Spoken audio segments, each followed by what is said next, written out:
जो गलत है, अगर वो चीज़ तुम्हें अब सही और अच्छी लगने लगे, या वही विकल्प अब तुम्हें सबसे उचित लगने लगे ना, तो तुम सोच लो कि तुमने अपने मन में कितना तनाव ले लिया है, जो तुम इस स्थिति पर पहुंच गए हो कि अब गलत चीज़ ही तुम्हें सबसे ज़्यादा सही लग रही है। और जब भी तुम ऐसा कर रहे हो ना, तो ये स्पष्ट रूप से याद रखो कि कहीं ना कहीं तुमने मुझ पर उन चीज़ों को छोड़ा नहीं है। तो वो सब तनाव ना लाओ, मैं तुमसे भिक्षा स्वरूप मांग रहा हूँ, हाथ जोड़कर विनती करके मांग रहा हूँ। वो सारे तनाव, वो सारी चिंता लाओ, मेरे हाथ में रखो लाकर, और जो मैं अपनी झोली से निकाल कर दूंगा ना, केवल उसे लेकर जाओ। और वो जो मैं दूंगा, उस बीज से जो पौधा उगेगा तुम्हारे आंगन में, वो मीठे मीठे फल देगा। और एक बात कहना है मुझे तुमसे, आज इस पल में जिन लोगों से प्रेम करते हो ना तुम, बस मन ही मन प्रेम करके छोड़ो मत। तुम उन्हें जताओ भी कि तुम उनसे प्रेम करते हो, तुम उनकी परवाह करते हो, उनके साथ तुम्हें खुशी मिलती है। ये इस चीज़ का जिक्र करना, जताना, आज बताना बहुत ज़रूरी है। मंदिर आते हो, वहाँ आना बहुत ज़रूरी है। जहाँ मुमकिन हो, जहाँ जगह हो, निश्चित ही वहाँ परिक्रमा करो। पर जहाँ जगह ही नहीं हो, जहाँ रास्ता ही नहीं हो वैसा, वहाँ तुम परिक्रमा नहीं कर सकते। और जहाँ नहीं कर सकते, वहाँ ना मन में कोई दुख नहीं होना चाहिए। तुम्हें ज्ञानी इसलिए नहीं बनाया गया है कि तुम अंधविश्वास पाल लो। तुम्हें ज्ञानी इसलिए बनाया गया है कि अपने जीवन में उस ज्योत से, उस ज्ञान के प्रकाश से और कुछ अच्छा करके औरों के जीवन में भी उसी तरह का ज्योत जलाओ, ना कि अंधविश्वास के लिए। हर बात तुम ये मुझसे उम्मीद करते हो कि मैं तुम्हें समझाऊं, ठीक है, बिल्कुल ठीक है, मैं 100 बार समझाने को तैयार हूँ, मगर अंधविश्वास मुझे पसंद नहीं है। और ख़ासकर तुम्हारे साईं के नाम पर तो बिल्कुल नहीं, या किसी भी देवी देवता के नाम पर नहीं। विश्वास और अंधविश्वास में जो हल्की सी फ़र्क होती है ना, वो फ़र्क ही बहुत बड़ी बात होती है। खुद मूर्ख मत बनो। जो बन रहे हैं ना, कुछ लोग को रोकोगे तो वो नहीं रुकेंगे, पर यदि एक बार छोड़ दोगे, एक बार उनके साथ थोड़ा गड़बड़ होगा, दूसरी बार वो संभल जाएंगे। तो कुछ लोग कुछ तजुर्बे के बिना नहीं सुधरते, और कुछ लोग तुम्हारी बात मानकर सुधर जाएंगे। ये 2 तरह के लोग हैं।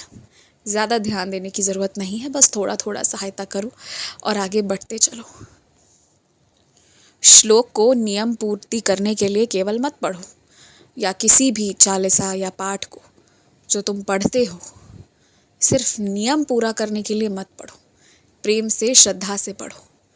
और जब तुम कुछ ऐसे ग्रंथ जैसे कि श्रीमद् भागवत गीता, रामायण वगैरह पढ़ते हो ना, तो जो चौपाई, जो श्लोक उसमें दिए गए, उसके अर्थ को समझने की कोशिश करो और उस पर चिंतन करो।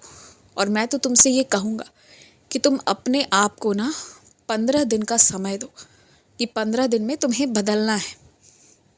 कैसे बदलना है उसे तुम पहले कागज़ पर लिख लो, और फिर उसमें जो जो चीज़ों को तुम्हें करना है अपने जीवन में करते जाओ। जैसे कि तुम्हें कम से कम 2 वक्त तो घर का खाना ज़रूर खाना है, और उसमें हरी साग सब्जी तो होनी ही चाहिए।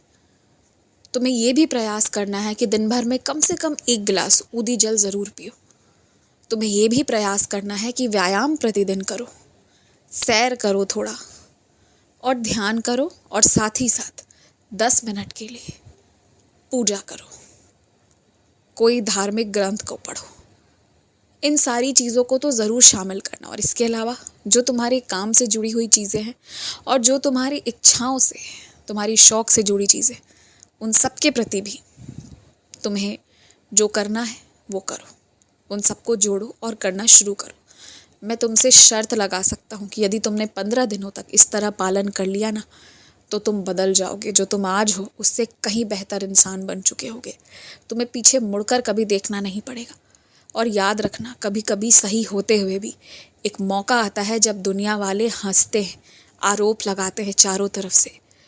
वो दुर्भाग्य का समय नहीं होता है, वो तो वही समय होता है जिस वक्त इंसान अब उससे ज़्यादा गिर ही नहीं सकता, क्योंकि बिना गलती के यदि तुम्हें सुनाया जा रहा है, परेशान किया जा रहा है, तो उससे बड़ी कोई सज़ा हो ही नहीं सकती।